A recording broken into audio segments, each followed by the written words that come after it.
Hello, praise the Lord, hallelujah. प्रभु यीशु मसीह के मधुर और मीठे नाम में आप सबको मेरा सलाम। और समय है कि हम आज खुदा के कलाम से देखेंगे। मैं पास्टर अरुण साइमन आप सबका खुदावंद की सेवकाई में आपका स्वागत करता हूं। और आज का समय है, बुधवार का समय है आज, और इसमें हम देखेंगे मरकुस 14 उसकी 1 से 11 आयत देखेंगे। यहाँ जो हमने देखा संडे, मंडे, है ना, फिर हमने मंगलवार को देखा कि किस तरीके से परमेश्वर ने अपने कार्य को पूरा किया, और उसी क्रम में आगे चलते हुए आज बुधवार के दिन हम देखेंगे बुधवार की सर्विस में क्या खुदावंद ने किया। तो यह एक बड़ी अहम चीज़ है। 14 अध्याय उसकी 1 से 2 आयतें अगर हम देखें तो इसमें लिखा है कि 2 दिन के बाद फसह और अख़मीरी रोटी का पर्व होने वाला था, और महायाजक और शास्त्री इस खोज में थे कि हम इसे किसी भी तरीके से छल से पकड़ लें और इसको मार डालें, है ना। अब देखिए, यीशु मसीह जब आया मंदिर में, उसने खुदावंद के कलाम से स्पष्ट बताया कि मेरे पिता का घर सारी मानव जातियों के लिए प्रार्थना का घर होगा, और आरोप लगाया उन महायाजकों पर, उन नबियों पर, उन अगुवों पर कि क्या तुमने नहीं पढ़ा। साफ लिखा है कलाम में। और ये बातें उनको इतनी बुरी लगी, इतनी नागवार गुजरी, उन्होंने क्या प्लान करना शुरू कर दिया कि हम किसी भी तरीके से इसको पकड़ लें और पकड़वा कर इसको मौत के घाट उतार दें। आमीन। आज सबसे बड़ी प्रॉब्लम यही है कि अंधों में अगर कोई काना चला जाए या देखने वाला चला जाए तो उनको बड़ी प्रॉब्लम हो जाती है। और ये पढ़े लिखे लोग हैं, समझदार लोग हैं, फकीर फरीसी लोग हैं, शास्त्री लोग हैं, अगवे लोग हैं, जिनके कांधों पर जिम्मेदारी ये थी कि तुम समाज को एक सही रास्ते पर लेकर चलोगे, आप समाज को खुदा के कलाम के बारे में बताओगे, है ना, लोगों को पवित्रता के बारे में बताओगे। लेकिन ये सब काम छोड़कर धन जुटाने में लग गए, अपना ऐशो आराम का जीवन यापन करने में लग गए। और जब यीशु मसीह ने इनको आके समझाया या इनको आईना दिखाया, तब ये सुधरे नहीं। आज के समय की सबसे बड़ी प्रॉब्लम और सबसे बड़ी समस्या ये है, ये सुधरे नहीं। इन्होंने अपना मन नहीं फिराया, इन्होंने ये नहीं कहा कि हाँ ये खुदा का बेटा है, हमने कलाम में पढ़ा है। परंतु शैतान ने इनको इस तरीके से मोटिवेट कर दिया कि ये कोशिश करने लगे कि हम किसी भी तरीके से इसे छल से पकड़वा दें और इसे मरवा दें, बात खत्म, और हमारा व्यापार फिर वैसे की वैसी चलता रहे। मेरे मित्रों, एज इट इज आज यही है। आज अगर सेवकाई में कहीं करप्शन है, कहीं कोई समस्या है, अगर आप उसको समझाएंगे तो वो आपके दुश्मन बन जाएंगे, ना कि आपकी बातों को समझेंगे। क्योंकि कलाम में लिखा हुआ है कि धन का लोभ सारी बुराइयों की जड़ है। और आज जो लोग, जो सेवक, जो मिनिस्टर धन कमाने में जुट गए, वो तो यहूदा इस्करियोती के संतान हो गए, परमेश्वर के संतान नहीं। मैं बताऊंगा आगे चलकर, ये भी गोत्र हैं। लोग कहते जरूर हैं हम मसीह हैं, मसीह हैं, नहीं। हम किसकी संतान है? जनरेशन जो मसीह की संतान है वो मसीह की बातों में रहेगा, वो अपने आप को कष्ट सह लेगा, दूसरे को कष्ट नहीं देगा। लेकिन जो धन उगाने में लगे हैं, धन कमाने में लगे हैं, खुदा की तरफ उन्हें कोई ध्यान नहीं है, बातें खुदा की हैं, भवन खुदा का है, स्थान खुदा का है, लेकिन सब कुछ अपना बनाने पे तुले हैं, वो यहूदा इस्करियोती की संतान है, मसीह की संतान नहीं। इसी क्रम में हम आगे चलेंगे, 14 अध्याय उसके 3 में देखें।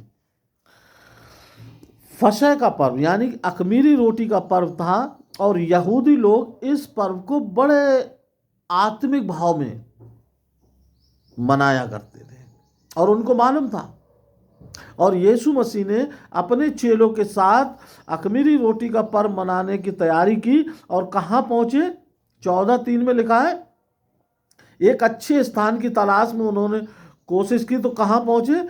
जब वे बैतनिया में शमौन कोढ़ी के घर भोजन करने बैठा, तब एक स्त्री संगमरमर के जटामांस का में बहुमूल इत्र, समझ रहे हैं आप? देखिए यीशु मसीह ने कौन सी जगह चुनी, किसके घर गया? वो कोढ़ी के घर, शमौन कोढ़ी के घर भोजन करने पहुंचा यीशु मसीह। और वहां जब पहुंचता है तो क्या देखता है? सारे चेले बैठे हुए हैं, एक स्त्री आती है और क्या लेकर आती है? बहुमूल इत्र, बहुमूल इत्र लेकर आती है, और यीशु मसीह के पास आती है और रोने लग जाती है, और वो इत्र की पूरी बोतल तोड़ देती है, और तोड़ने के बाद वो इत्र को यीशु मसीह के पूरे शरीर पर, पैरों पर बैठकर लगाने लगती है। आमीन। और चेले आपस में गुपचुप तरीके से बातें करने लगे कि ये कौन स्त्री है, ये इसने क्या किया, इसने इतना कीमती बहुमूल्य इत्र को बर्बाद कर दिया, नाश कर दिया इसने। और लिखा हुआ है बड़े इच्छे, कुछ लोग नाराज और कुड़कुड़ाने लगे, क्योंकि इत्र की कीमत लगभग 300 दिनार से भी अधिक थी। समझ रहे हैं आप? मंडली में हर तरीके के लोग आपको मिलेंगे, जैसे मैंने अभी कहा गोत्र, हर गोत्र के लोग मिलेंगे।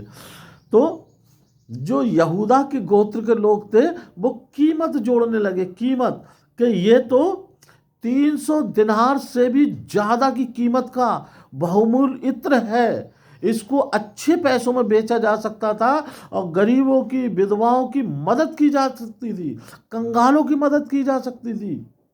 इस स्त्री ने सारा इत्र बर्बाद कर दिया, लेकिन वो स्त्री किसी की नहीं सुन रही है। लिखा है कि वो आई, उसने पूरा का पूरा पात्र तोड़ दिया, यीशु मसीह के पूरे शरीर पर इत्र लगाया, और चुपचाप सिसकते सिसकते रो रही है। यीशु मसीह जो कि परमेश्वर का इकलौता पुत्र, यीशु मसीह स्वयं परमेश्वर है, वो दिल और गुर्दों को जांचने वाला परमेश्वर है। वो समझ गया कि स्त्री कौन है। आमीन। उस स्त्री की एक्टिविटी समझ गया कि उसने पात्र क्यों तोड़ा, उसने इत्र क्यों मल रही है। वो ये भी आप सोच सकते हो कि वो इत्र लाती और बड़े प्यार से उस इत्र को लौटती हाथ पे और उसके शरीर पे लगा सकती थी, लेकिन नहीं, उसने इत्र को तोड़ दिया। तोड़ देने का मतलब मेरे मित्रों एक बहुत बड़ा चिन्ह है तोड़ दिया का। जब हमारे अंदर कोई पाप होता है, कोई कमी होती है, और प्रभु का आत्मा हमको बता रहा होता है कि इस पाप की वजह से प्रभु की आशीषें रुक रही हैं, यहां रुकावट है, हमारे जीवन में ये कमी है, ये गलती है, ये पाप है जो निरंतर हो रहा है, जिसकी वजह से हम परमेश्वर के राज्य में इंटर नहीं कर सकते, जिसकी वजह से हम परमेश्वर के नहीं हो सकते, जिसकी वजह से हम उद्धार नहीं पा सकते, जिसकी वजह से हम अनंत जीवन को नहीं जी सकते, जिसकी वजह से मेरे जीवन में जो आत्मिक उन्माद होना चाहिए, जो आत्मिक आनंद होना चाहिए, वो नहीं है। मेरे जीवन में समस्या है, मेरे जीवन में कुड़न है, मेरे जीवन में चिंताएं हैं, मेरे जीवन में समस्याएं हैं, मेरे जीवन में कर्ज है। हम जानते हैं प्रभु का आत्मा, प्रभु का सामर्थ हमें बताता है। लेकिन मित्रों, जो कमियां हमने अपने हृदय के पात्र में रखी होती हैं, हम कभी कभी उस पात्र को नहीं तोड़ते कि वो रुकावट खत्म। हाँ, हम प्रार्थना के साथ भावुक होने के बाद ये जरूर कहते हैं आज से मैं ऐसा नहीं करूंगा, कल से मैं ऐसा नहीं करूंगा, लेकिन फिर वही। लेकिन इस स्त्री ने परमेश्वर के सामने जो इसके जीवन में कमी थी, जो रुकावट थी, उस पात्र को ही लाकर तोड़ दिया। सारी रुकावटें खत्म। समझ रहे हैं? हमारे अंदर प्रभु का आत्मा प्रत्येक जन को रिमाइंडर कराता है कि तुम में ये कमी है। अगर तुम इसको अपने आप से अलग कर दो तो प्रभु की आशीष की अपरंपार वर्षा आप पर होगी। लेकिन हम शारीरिक बंदिशों में, शारीरिक बंधनों में इतने बंधे हुए हैं, हम अब उन पापों से अलग नहीं करते अपने आप को। और जब नहीं करते मेरे मित्रों, तो वहीं समझ लीजिए हमारा उद्धार नहीं हुआ है। लेकिन मात्र यीशु मसीह के लिए मुंह से कह देना कि हमारा उद्धार हो गया, हम मसीह हैं, नहीं, वो तो यहाँ है।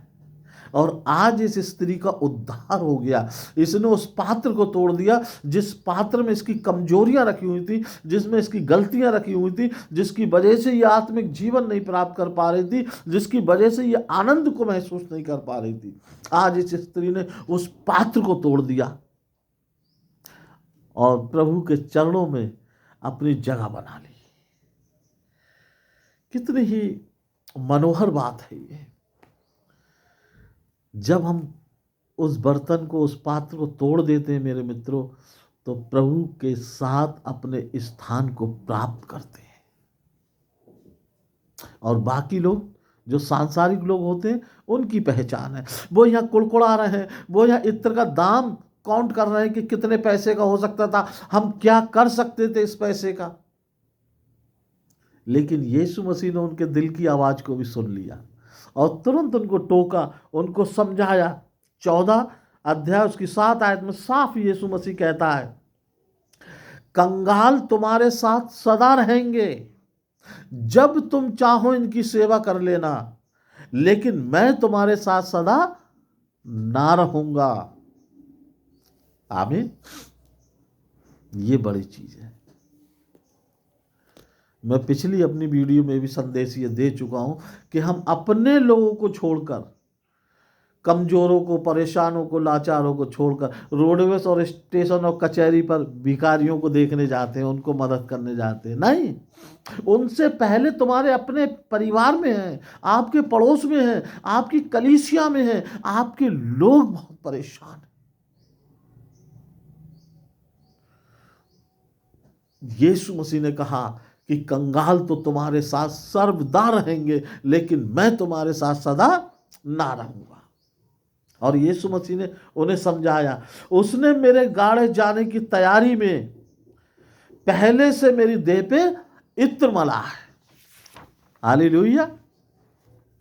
ये थी भविष्यवाणियां जो पूरी होनी थी, ये थी तैयारियां यीशु मसीह के गाड़े जाने की।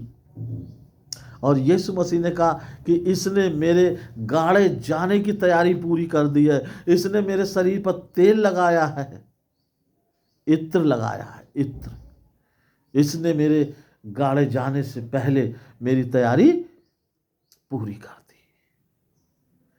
खुदावंद का कलाम अपने समय पर बड़े चिन्ह और चमत्कारों के साथ पूरा होता है मेरे मित्रों। और यीशु मसीह ने इसके लिए एक बहुत अच्छी बात कही,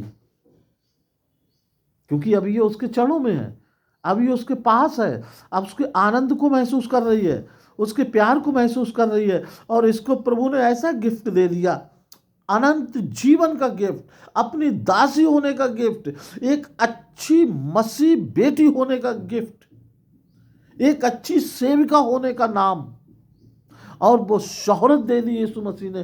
14 अध्याय उसकी 9 में आप पढ़ें तो लिखा, उसने कहा, जहां भी जहां भी जब भी कभी सुसमाचार प्रचार किया जाएगा वहां इसके इस काम की चर्चा अवश्य की जाएगी। हालेलुया।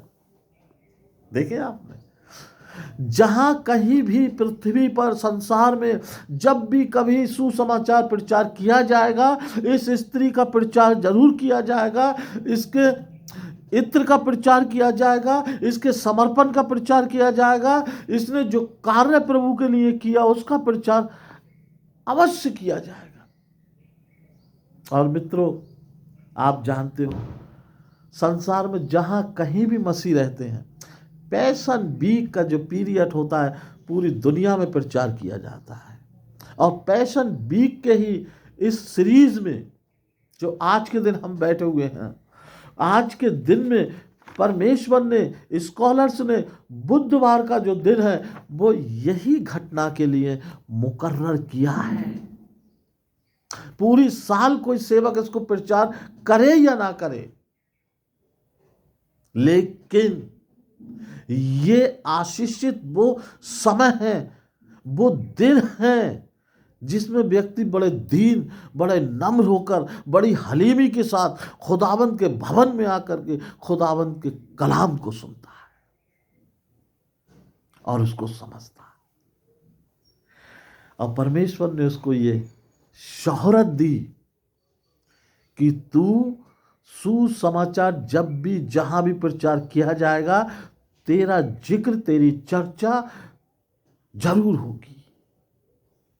और ये सब सुनकर, देखिए ये अच्छी बात है जब किसी आत्मिक व्यक्ति पे, जब किसी मसीह व्यक्ति की तारीफ हो रही होती है, उसे सम्मान मिल रहा होता है, तो जो दुष्ट के छुपे हुए लोग होते हैं उनको वहां बड़ी तकलीफ होती है, बड़ी परेशानी होती है। और यहां भी छुपा हुआ बंदा है, आगे आप पढ़ेंगे लिखा है, तब यहूदा इस्करियोती को दिक्कत हुई, अंदर से परेशानी होने लगी, उसे गुस्सा आने लगा, झुलझुलाहट आने लगी। और लिखा है कि तब यहूदा इस्करियोती तुरंत महायाजकों के पास गया कि उसे पकड़वा दे। समझ रहे मेरे मित्रों, यह है दुख का विषय। उसने उस आनंद को नहीं चुना, उस उद्धार को नहीं चुना, और झंझलाने लगा, नाराज होने लगा, गुस्से में आ गया और तुरंत उठ के भाग गया। और कहाँ पहुंचा? महायाजकों के पास पहुंचा और उनके साथ उसने संधि की कि मैं यीशु को तुम्हारे हाथों से पकड़वा दूंगा। सिर्फ किस लिए? कि उसे वहां से जो धन यहां प्राप्त नहीं हो पाया वो धन उसे वहां से मिल जाएगा। और स्पष्ट लिखा हुआ है, यह देखिए 14 अध्याय, मरकुस 14 अध्याय उसके 10 में देखिए, तब यहूदा इस्करियोती जो 12 में से था महायाजकों के पास गया कि उसे उनके हाथ पकड़वा दे। वे ये सुनकर आनंदित हुए और उसको रुपए देना स्वीकार किया और ये अवसर ढूंढने लगे कि उसे किस प्रकार पकड़वा दे। हालेलुया।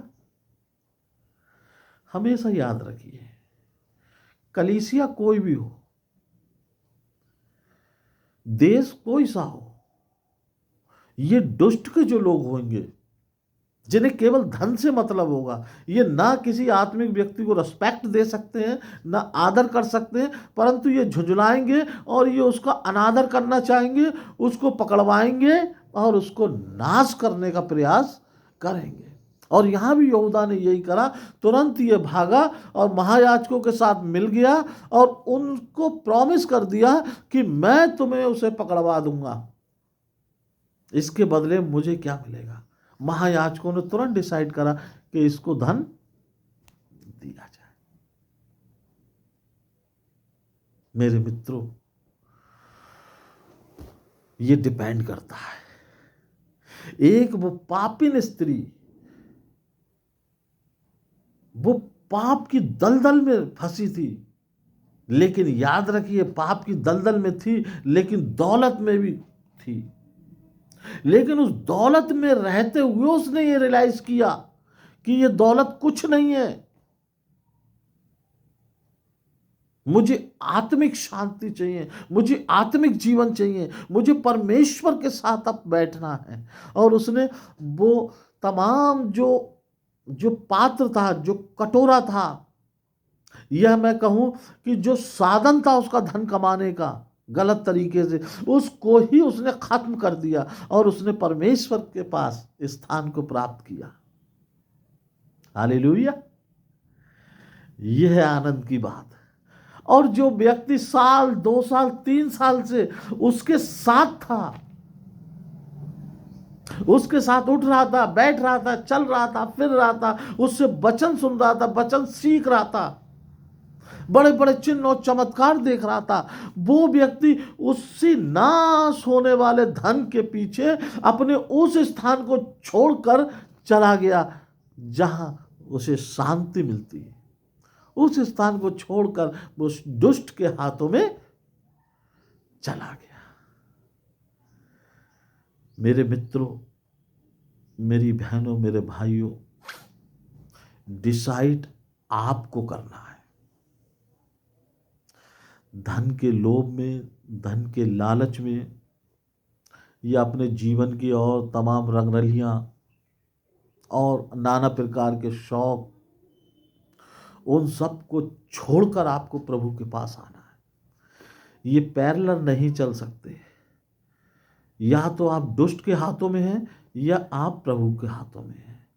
या आप परमेश्वर के साथ बैठकर आनंद ले सकते हैं या आप दुष्ट के साथ बैठकर सांसारिक आनंद भोग सकते हैं। डिसाइड आपको करना है। लेकिन फर्क ये है, जो परमेश्वर आत्मिक शांति दे सकता है वो दुष्ट नहीं दे सकता। बड़े बड़े लोग मैंने देखे जिन्होंने खुदा को छोड़ा, खुदा के साथ फ्रॉड किया। जैसे यदि इसी यहूदा इस्करियोती ने किया, आप देखेंगे आगे चल के, जिस पैसे का इसने जो खेत खरीदा उस खेत का नाम लहू का खेत पड़ा और इसे खुद रियलाइज हुआ इसने अपनी जान दे दी। ऐसे ही जब भी मैं देखता हूं लोगों को जिसने खुदा के साथ बुरा किया, उन्होंने अपना और अपने परिवार का जीवन नाश किया है। तो समय है मेरे मित्रों, आज के इस कलाम से हम सीख कर जाए कि हमें संसार की तरफ नहीं, हमें परमेश्वर की तरफ आना है। हमें परमेश्वर के चरणों में बैठना है, जहां हमको आत्मिक सुख और सुविधाएं मिलेंगी, हमको अनंत जीवन मिलेगा। सो प्रभु हम सबको आज के दिन बड़ी आशीष और बड़ी बरकत दे। प्रभु आप सबको आशीष दे। आज के लिए बस इतना ही। मैं पास्टर अरुण साइमन की तरफ से आप सबको प्रभु यीशु मसीह में सलाम। प्रभु आपको बहुत आशीष और बरकत प्रदान करे। आमीन।